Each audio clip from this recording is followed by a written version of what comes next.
Welcome back. We are pulling a book today that, on the surface, looks like it belongs in the philosophy section. Sure. Or maybe even mysticism. Right. But if you actually sit down and read it, it feels more like it belongs in engineering.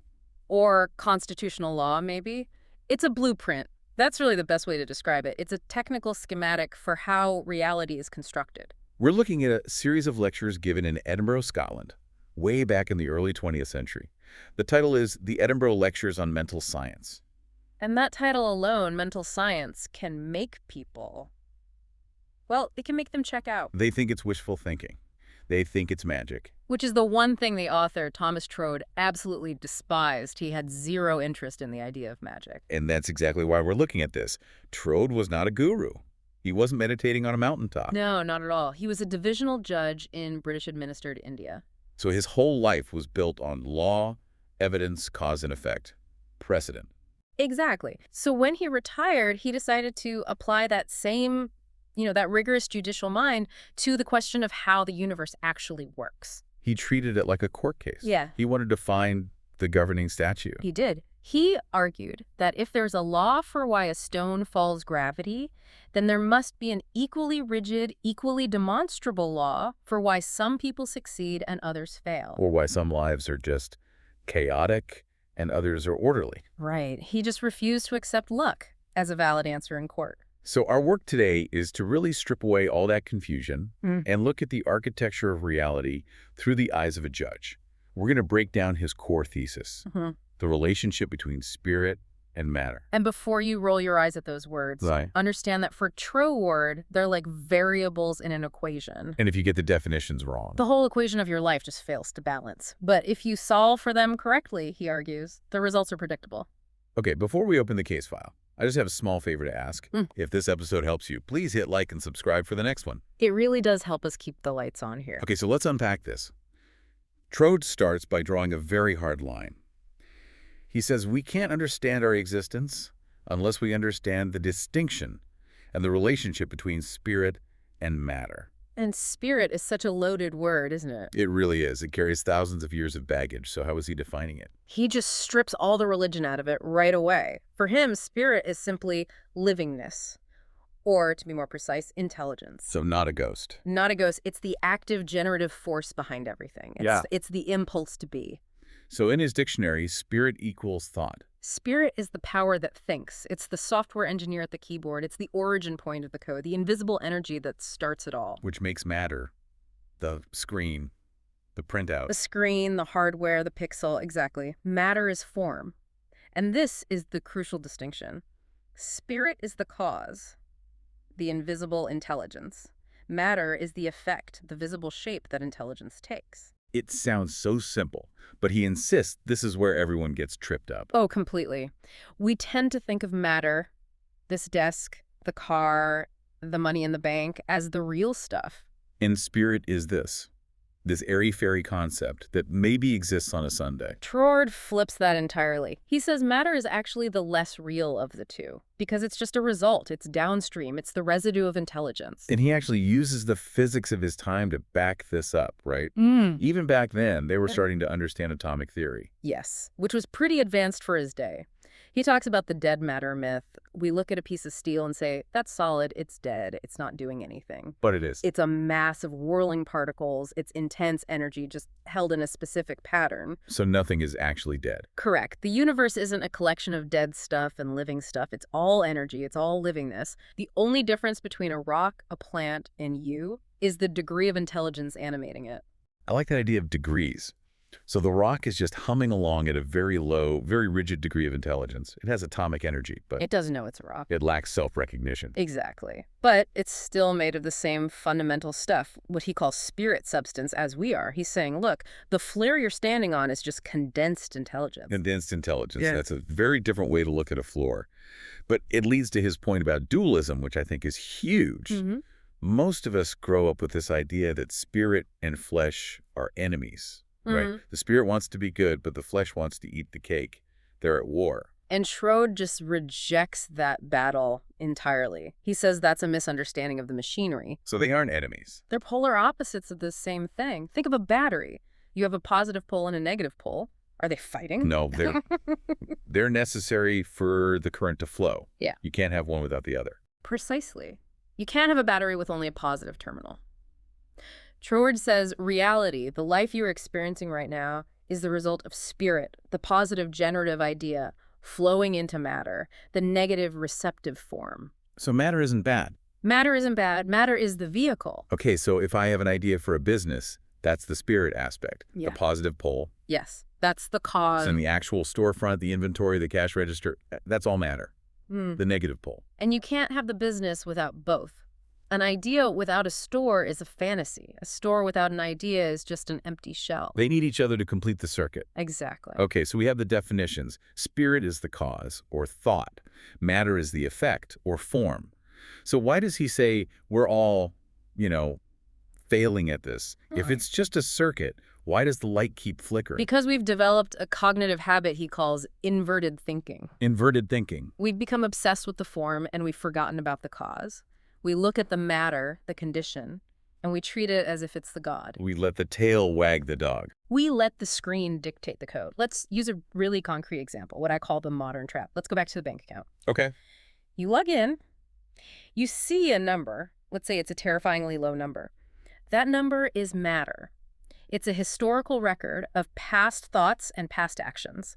It's frozen energy. But when I see it, I feel a physical punch in the gut. I feel poor. My whole state changes. Right. You look at the condition, the effect, and you let it dictate your thought, which is the cause. You say, I am poor because the screen says so. You've just inverted the law. You're taking your marching orders from the result. And because I start thinking I am poor, I start generating more behavior that leads to poverty. Yeah. I panic. I make bad decisions. It's a feedback loop. You're trapped by the reflection. Troward uses a great analogy for this, the mirror. Ah, yeah. If you look in a mirror and your face is dirty, do you try to scrub the mirror? No, of course not. That's insane. You wash your actual face. But Troward argues that 99% of human effort is spent scrubbing the mirror. We try to manipulate the external world, the matter, without changing the internal thought pattern. We work harder, we hustle, we force things, but nothing fundamental changes because the cause stays the same. This brings us to the candle analogy, which I think is one of the most practical tools in the whole book. Can you walk us through that? Yeah, it's a way to demystify negative situations. We all face them. Sickness, debt, conflict. Troward asks us to imagine a room lit by a single candle. Okay. The light represents the positive presence of spirit, so order, health, abundance. Do the good stuff. Now, you blow out the candle, the room goes dark. The question is, what is the darkness? Is darkness a thing? Did a monster called darkness just rush in?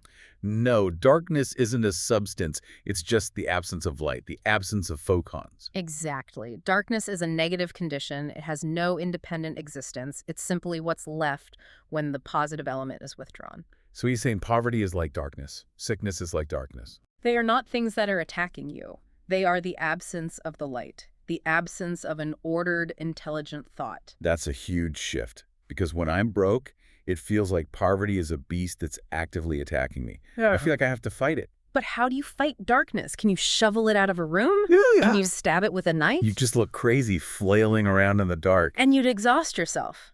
Troward says this is why people burn out. They're boxing with shadows. The only way to remove darkness is to introduce light. You have to light the candle. You have to introduce the positive cause. You don't fight the debt. You build the concept of wealth.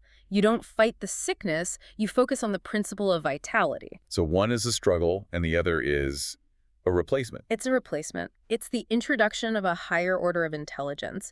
And this brings us to what he calls the hierarchy of livingness. Okay. Because you might ask, well, if everything is spirit, why can't a rock think its way out of being a rock? Right. If it's got all that atomic energy, why is it just stuck there? It's about the degree of intelligence. Troward builds a kind of ladder. At the very bottom, you have minerals. Raw atomic motion. No choice. None. It follows the laws of physics blindly. Gravity says fall, it falls. End of story. One rung up. Plants. Okay, now we have a bit more agency. We do. A plant can draw specific nutrients from the soil. It can turn its leaves toward the sun. It has a livingness that interacts with its environment. But it's still rooted. Still rooted. It can't just get up and leave. So, up again. Animals. Now we've got locomotion, sensation. And a degree of choice. A dog can choose to chase a squirrel or go take a nap. But, and this is key, the animal is still largely governed by the law of averages. Instinct. It's not sitting there analyzing its own thoughts. Exactly. A dog doesn't think, gosh, why am I so aggressive today? Maybe I should meditate. It just runs its dog software. It reacts. Okay, so then we get to the top rung, the human. And Troward says this isn't just a small step up, it's a chasm. Humans have two superpowers: self-recognition and individual selection. Individual selection. What does he mean by that? Well, an animal finds a cave and lives in it, adapting to nature. A human finds a cave and thinks, you know, I could build a house out of those trees over there. We adapt nature to us. But he means it mentally, too. Even more so. We can select our thoughts. We can override the autopilot. If an animal feels fear, it runs. It has to. A human can feel fear and stop. We can stop. We can analyze the fear. We can say, this fear is irrational, and choose to act with courage anyway. This is what Troward means by the higher mode of intelligence controls the lower. We have the captain's wheel. We do. But his point is that most of us are asleep at the wheel, aren't we? We're living at the animal level, Right. Reacting to the news, reacting to the traffic, reacting to our spouse's mood.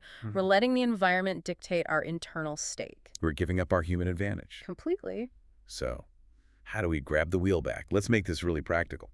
Imposing higher intelligence sounds great in the lecture hall. Yes. But what does that look like on a Tuesday morning when my inbox is on fire? Okay, let's break it down. 3 areas: work, relationships, and health. Perfect. Start with work, the career scenario. Okay, that chaotic Tuesday. Deadlines are looming, your boss is angry, the inbox is overflowing. The matter approach, the animal reaction is to go into pure survival mode. Adrenaline spikes. I start working faster, frantically. I skip lunch, I worry, I replay that angry conversation over and over. You're letting the external chaos, the form, dictate your internal state, the spirit. You're confirming the chaos. You're essentially saying, the reality is chaos, so I must become chaotic to match it. So what's the spirit approach? Do I just ignore the emails and pretend everything's fine? No, not at all. You don't ignore the reality. You change your relationship to it. You stop for just a moment.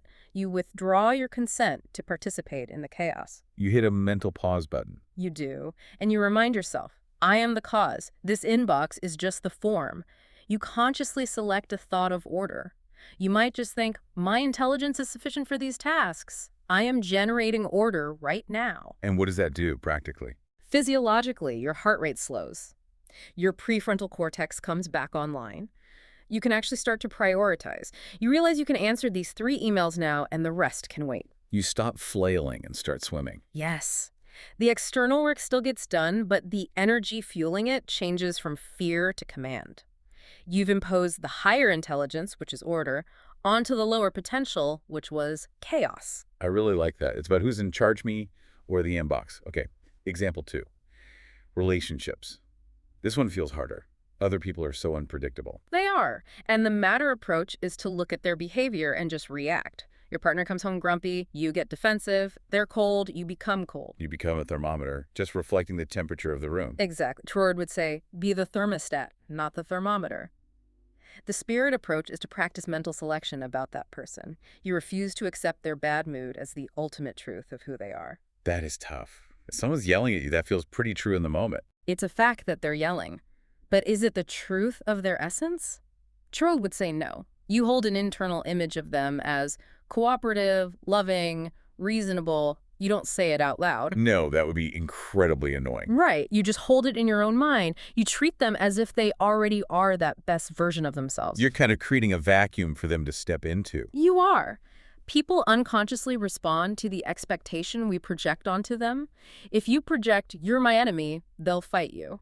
If you project, we are at peace, it's very, very hard for them to maintain their aggression. You're lighting the candle in that room. Okay, final example. Health and habits. Quitting sugar, starting to exercise. We've all been there. The matter approach here is pure willpower. It's a civil war in your own head. One part of you wants the donut, the other part is screaming no. You're white-knuckling it. You're clenching your fists, fighting your own body. And eventually, the body wins. The body almost always wins, because the body is the form. It's just following the instructions of your core self-image. If your deep-seated spirit concept is, I'm a lazy person who loves sugar, your body will eventually revert to that setting. Willpower is trying to force matter to change without changing the spirit first. So the spirit approach is to rewrite the code. It's to change the identification. You stop saying, I'm trying to quit. You start saying and feeling and visualizing, I am an athlete. I am the kind of person who fuels my body well. You focus on the end result. The end result of vitality. When the internal cause changes, the external behavior follows naturally. It stops being a struggle and just becomes a preference. The form must follow the thought. It's the law. The Yeah. shadow has to follow the object. It has no choice. Okay, I want to move from theory to actual practice. Troward called this mental science because he wanted people to run experiments. Yes, he's inviting us into the lab. So let's run a quick lab right now. We can do a guided spirit to matter reset. You can do this right where you are. Just focus for a moment. This is about exercising your directive power. Think of it like a software update for your afternoon. Okay, step 1. Identify the fixed area. I want you to think of one thing in your life right now that feels heavy, solid, unchangeable. It could be a number, a chronic pain, or just a feeling of being stuck. And don't run from it. Acknowledge it, but, and this is so important, label it the condition. It is not you. It is the condition. Step 2. Yeah. The inner shift. This is the moment of power. Withdraw your emotional energy from that problem. For just 10 seconds, stop worrying about it. And now, I want you to select the opposite thought. So if the condition is lack, the thought is sufficiency. If the condition is conflict, the thought is peace. Don't force it. Just locate that idea in your mind. Okay, step 3. The outer action. This is to ground it. Think of one tiny physical action you can take that aligns with that new thought. If your new thought is order, just straighten one pile of papers on your desk. If it's abundance, clean out your wallet. Just something small. You're proving to your subconscious that the shift is real. Inner shift, outer action. And finally, step 4. The commitment. Troward calls this persistent determination. You have to hold this new mental frame. And this is where most people fail, isn't it? It is the commitment. It is. And Troward was very realistic about this. He actually outlines the common pitfalls. I think there are 5 big mistakes people make when they try to apply this. Let's troubleshoot them. What's the first mistake? Denying the body. There's this tendency in some circles to pretend the physical world isn't real. You know, oh, I'm not sick. Pain is just an illusion. Troward says don't do that. He warns against it. He says, don't lie to yourself. The headache is real. It's a real fact, but it's not the ultimate truth. That's a huge distinction, fact versus truth. The fact is the current condition of matter. The truth is the limitless potential of spirit. So you acknowledge the headache, you take something for it if you need to, but you don't let it become your identity. You don't say, I am a sickly person. You say, I am experiencing a temporary condition. Okay, mistake number 2. Inconsistency. This is the big one. You do your mental work for 5 minutes in the morning, you feel great, and then you walk out the door and spend the next 10 hours complaining, gossiping, and worrying. I like the candle. And then you immediately dump a bucket of water on it. You're canceling your own order. The law works all the time, not just when you're meditating. You have to be the guardian at the gate of your mind. Mistake 3. Waiting for proof. We're all conditioned to say, I'll believe I'm successful when I see the money. I'll believe it when I see it. And Troward says that's scientifically backward in this domain. You must believe it in order to see it. It's like a gardener saying, I'll water this patch of soil after I see the flowers. You'll wait forever. You have to trust the seed. Okay, mistake 4. And this one is subtle. Using will as force. Yes. When people hear use your mind, they tend to tense up. They scrunch their forehead, they clench their fists, they try to push reality with their brain. Like they're mentally straining. That's a great way to put it. And he says this is actually destructive because it implies you're fighting a massive enemy. It implies fear and struggle. True will is not a battering ram. It's a steering wheel. The captain of a supertanker. Exactly. Does the captain run down to the engine room and try to push the pistons with his bare hands? No. He stands calmly on the bridge and moves a tiny lever 2 inches. Calm confidence is stronger than forceful effort. Because it implies knowing. If you know the law works, you don't have to strain, you just direct it. And the final mistake, number 5. Separation. Thinking that this power is something out there, that you have to pray to a distant god or channel something from the clouds. Troward says the universal mind acts through your individual mind. It's a local call. The operating system's already installed. You just have to learn the commands. You are the distribution point for this creative energy. That's it. Wow. This is a lot to process. It really requires a total architectural redesign of how we see our day-to-day lives. It does. But once you see the blueprint, you really can't unsee it. You start to realize that every single thought is a brick you're laying. Let's do a really quick recap to lock this in. If you take nothing else away from this whole conversation, remember this flow. Okay. First, spirit is the power that thinks. Matter is the form that shows the result of that thought. And we get trapped when we let the form dictate our thought. That's the modern trap. Intelligence is everywhere, in rocks, plants, animals. But only humans have the power of individual selection, of choice. To change your life, you have to change the cause, the internal thought, not just fight the effect. And this requires steady, quiet consistency. No straining, no white-knuckling. We don't deny the physical world. We respect it as the vehicle. But we have to remember we're the driver. Ultimately, it's a system of law, logic, and order. And here's the crazy part. We've really only covered the first major concept in these lectures. This is just the beginning. That's right. He goes much, much deeper. So in our next installment, we're going to tackle the higher mode of intelligence controls the lower. We're getting into the mechanics of the subconscious mind. Which Troward describes as this faithful, powerful servant that will do exactly what you tell it. Even if you accidentally tell it to destroy you. Right. We just need to learn how to give it better orders. Thanks for being here. If you want the full series, check the playlist, and please like and subscribe so you don't miss the next episode.